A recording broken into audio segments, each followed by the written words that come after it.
A disclaimer before we start: all of my sources are in the description below.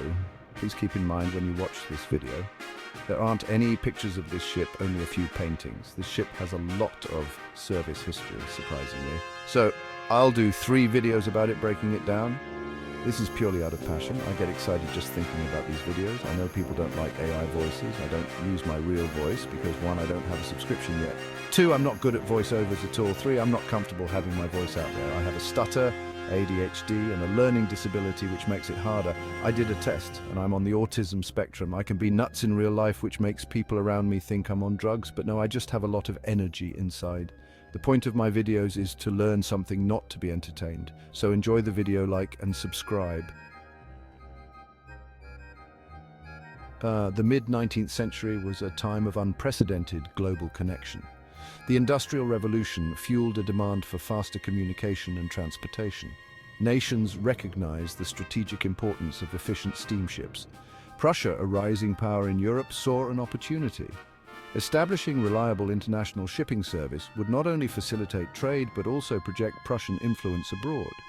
Prussia's geographical location, with its extensive Baltic coastline, made maritime routes essential for connecting with key trading partners. Traditional sailing ships, however, were at the mercy of unpredictable winds and weather patterns. This led Prussia to explore the potential of a new technology rapidly gaining traction: the steamship. With its ability to maintain consistent speeds and adhere to schedules, the steamship promised to revolutionize maritime travel and communication.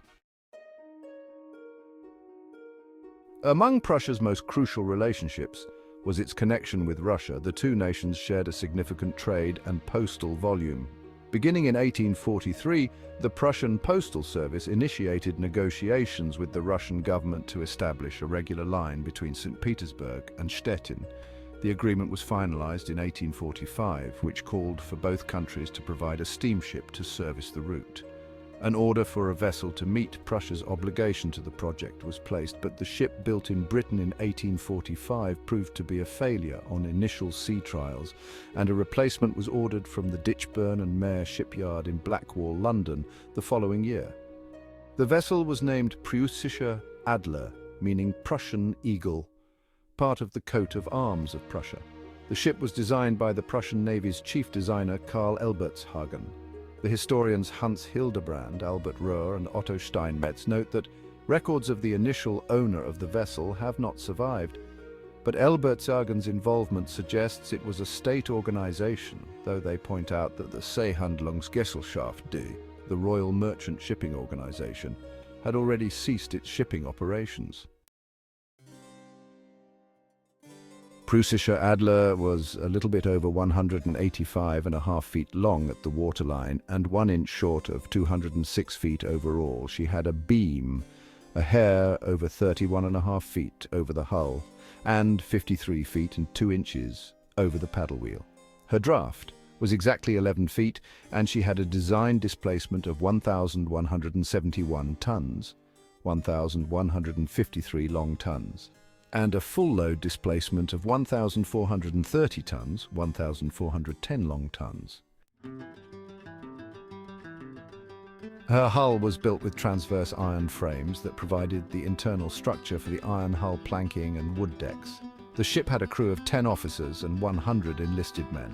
She carried 1 large and 5 small boats of unrecorded types. During her early career as a post steamer, she could carry 168 passengers. Preussischer Adler was a good seaboat, but she maneuvered poorly, being difficult to turn and slow to do so. Her propulsion system consisted of 1 horizontal 2-cylinder single-expansion marine steam engine. Quick note, this is the only picture I could find that looked like it. That drove a pair of paddle wheels, 1 on each side of the ship. The wheels were 20 feet and 10 inches in diameter, and each wheel had 20 paddles. Steam for the engine was provided by 3 trunk boilers that were ducted into a single funnel. There's no picture of these. It's very hard to find exact picture of Industrial Revolution marine engines, mortars and boilers. Her machinery was rated at 900 metric horsepower for a top speed of 10.5 knots or 12.1 miles per hour, but in service she was capable of reaching 11.5 knots or 13.2 miles per hour from 990 metric horsepower.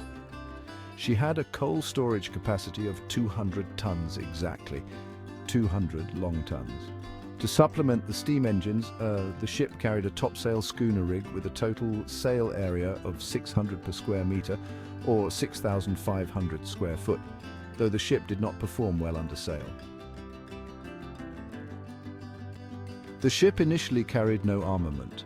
After conversion to an aviso in 1848, she was initially armed with a pair of 25-pounder mortars. The following year, she received 2 short-barreled 32-pounder guns. When she returned to civil service in 1849, her guns were removed. After resuming naval service in 1862, she received a new armament that consisted of 4 36-pounder guns, and after 1867, her armament was revised again, now consisting of 4 24-pounder guns, 2 of which were rifled and 2 were smoothbores. I hope you liked the video. Leave a like and subscribe. Knowledgeable Knight signing out.